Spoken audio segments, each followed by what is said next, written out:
The eerie science of electronic voice phenomenon is the focus for Stephen Reed. Don't look at the light! For God's sake! We've got to get out of here. You're Melissa. How clever, Dr. Einstein. Stephen Reed, I no longer require inferior machines. Can attack the living without electronics. My authority's all-pervading and cannot be stopped. Its head flung back, visions of death manifested. Give homage to me, throw off the shackles of God as I do from the city of the dead. I screamed, rage in a blind show of destructive anger. You worthless bitch!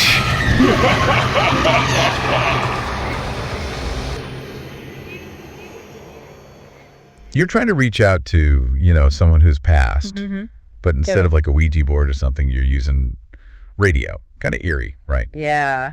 Well, that's the kind of world we're diving into today. Definitely. We're looking at Spirits from the Electronic Realm by Nathan Tulane. I'm excited about this one. Yeah. It's a thriller, and it really throws you into this whole world of EVP. Electronic voice phenomena. Exactly. And what's really gripping about this book, you'll find, is how it takes this whole EVP thing, right? And turns it into like a real suspenseful story. You're not just reading about theories and stuff. You're actually experiencing it right alongside the main character, Stephen. Right from the start, you can just feel that 80s vibe. Oh, absolutely. Yeah, and I'm not even talking about like the big hair and shoulder pads or whatever. Right. But it was just this time when people were like obsessed with technology. New technology. And like anything paranormal. Yeah. So it's kind of the perfect setting for, some spooky experiments. Yeah, it's fascinating. You have this like surge in people wanting to communicate electronically, right? And at the same time, there's this renewed interest in the spirit world, almost like people were looking for connections everywhere, even,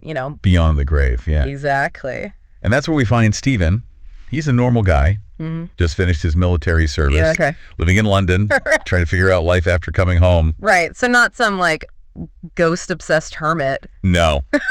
Which makes it even creepier, right? Yeah, for sure. So he ends up living with Alfred. Okay. Now, Alfred's a character, right? Convinced about this whole life after death thing. Yeah, Alfred's like totally believes in ghosts. Oh, yeah. And get this, before he dies, he makes this pact with Stephen. Like if one of them dies, they'll find a way to contact the other from the other side. Yeah, from beyond the grave. It's almost like a spooky pinky swear. Right. And at the time, it's like a throwaway promise, right? Yeah. Something Stephen doesn't take too seriously. But then Alfred dies. Okay. And a specific book title, it keeps coming up, Breakthrough.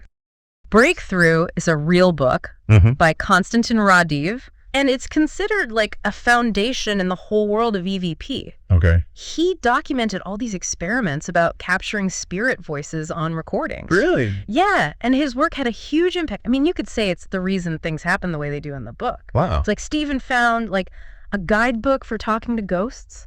So this book, it's like his introduction to this whole EVP thing. Pretty much, yeah. And being a bit of a tech whiz himself, he decides to build his own EVP device. He calls it the diode machine. The diode machine. Yeah, and it's described as this, well, from what I remember, it sounds like something out of a science fiction movie. Really? All wires and dials and blinking lights, the whole shebang. I'm totally picturing him in some dimly lit workshop, soldering iron in hand, totally focused on making contact with the other side. That's exactly the picture the novel paints.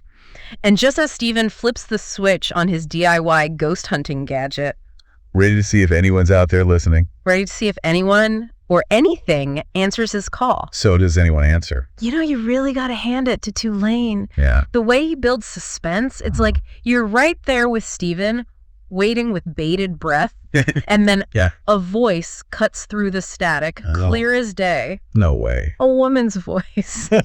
Calm, collected, introducing herself as Melissa the Mediator. Melissa the Mediator? Okay. Now, those are some chills right there. Right.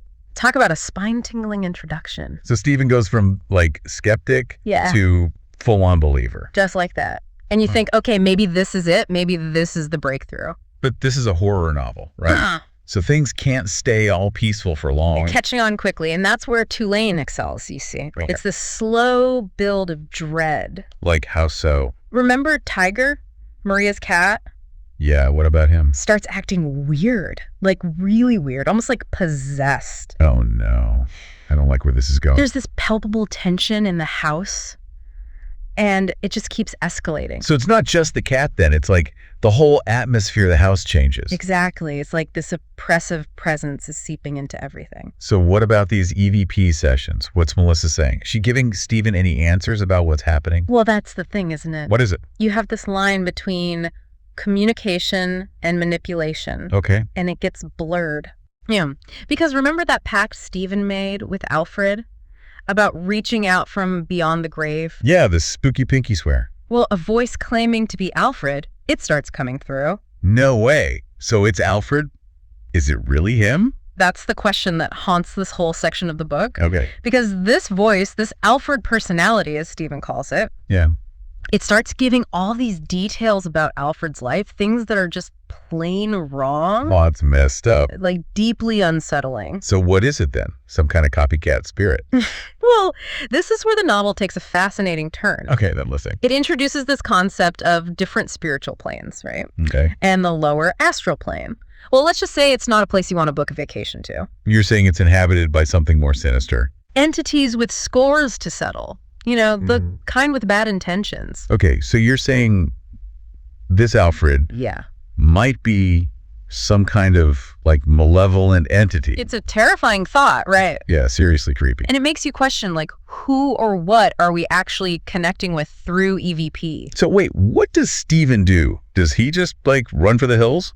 Well, he does what any of us would probably do when faced with something we don't understand. Okay. He calls in an expert, Who is this expert? a Dr. Nielsen, Dr. Nielsen. Okay. a researcher specializing in all things EVP and paranormal. Right. So give me the rundown on this Dr. Nielsen. What's his background? So he's not just some, hobbyist. Huh. He's got a background in legit scientific research. But here's the thing that makes him really interesting. His connection to the spirit world is personal. How so? His mother, you see, she was a spiritualist medium, Really? grew up surrounded by it. Wow. So he's seen some things. Oh, and that's not all.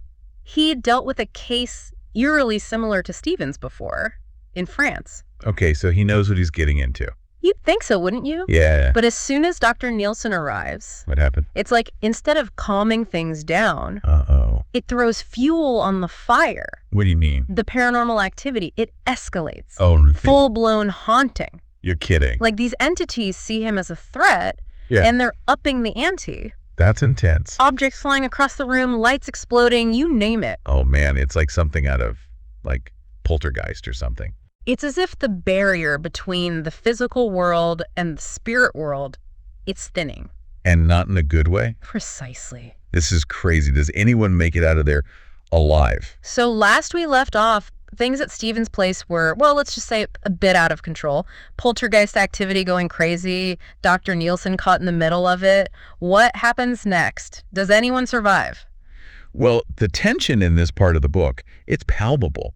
Like you can feel it building towards something truly terrifying. Okay, so like edge of your seat kind of stuff. Exactly. And just when it seems like things can't get any worse, Dr. Nielsen, he tries to banish this entity, but it fights back. And I'm not talking about just, a flicker of lights or something. This is full-on psychic assault. Okay, now that's just wrong.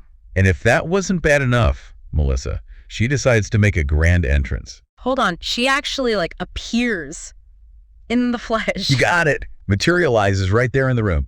And Tulane, he doesn't skimp on the details. This isn't some, ethereal being or anything. So what'd she look like? He describes her as solid, full of rage, and terrifyingly real. Talk about nightmare fuel. So what does she do? Does she like attack? It's absolute pandemonium. She lunges at Stephen, throws him towards the landing window, and it shatters. Oh my God. And at the same time, she's going after Dr. Nielsen. This is awful. The house, it's literally falling apart around them. Fires are erupting, lights are exploding. It's like the whole structure is being torn apart from the inside out. It sounds like something out of a horror movie. And tragically, Dr. Nielsen, he doesn't make it. Melissa, she throws him from the landing and he crashes through the window. Oh, that's terrible. He was just trying to help. It's a gut-wrenching moment in the book, and it really drives home this point. Yeah. The rational world, it has no defense against this kind of paranormal power. The house, especially the technology Stephen used for his EVP, it's like it's turned against them. You mean the spirits are like using the technology as a weapon. That's the implication. Wires become whips, lights explode on command. It's as if the house itself has become an extension of this malevolent force. Okay, now that's just creepy. What about Steven? Is he still, tangled up with Melissa? He's barely holding on at this point. Injured, overwhelmed, facing the very real consequences of his actions. Because he was the one who kind of invited all this into their lives by, messing around with EVP in the first place. And that guilt, that knowledge, it's eating away at him. But before he can really process any of it, the police arrive. Thank goodness. Finally, some backup. You'd think so, wouldn't you? But they only add to the chaos. They can't see Melissa, so they're yelling at Steven to come out of the house, not realizing he's caught in this invisible war zone. Oh, man, that's just heartbreaking. So what happens? It's a tragic case of misunderstanding. The police, blinded by what they can't comprehend, end up making the situation even more dangerous. So much loss, so much pain. Does it ever end? The climax is this heart-stopping mix of terror and grief. Steven, he manages to break free from Melissa, fueled by adrenaline and pure desperation. He escapes with his life, but he's changed. Broken wrist, shattered psyche, and this chilling realization. Some doors are best left closed. It's a cautionary tale, isn't it? About the dangers of messing with forces we don't understand. And what makes spirits from the electronic realm even more haunting, at least for me, is the ending. What do you mean? It hints at events that happen long after the main story. These unexplainable occurrences that suggest the terror Steven unleashed. Well, it might not be over. So what's the takeaway here? Be careful what you wish for, especially when it comes to contacting the dead. I think that's a good place to start. The book doesn't give easy answers, and maybe that's the point. It leaves you with more questions than answers and a lingering sense of unease. Well, you've definitely given me a lot to think about. This deep dive into spirits from the electronic realm has been both fascinating and terrifying. Listeners, if you're brave enough to explore the world of EVP, do so with caution. Remember Steven's story. Well said. Because sometimes the mysteries we're most drawn to are the ones best left unsolved.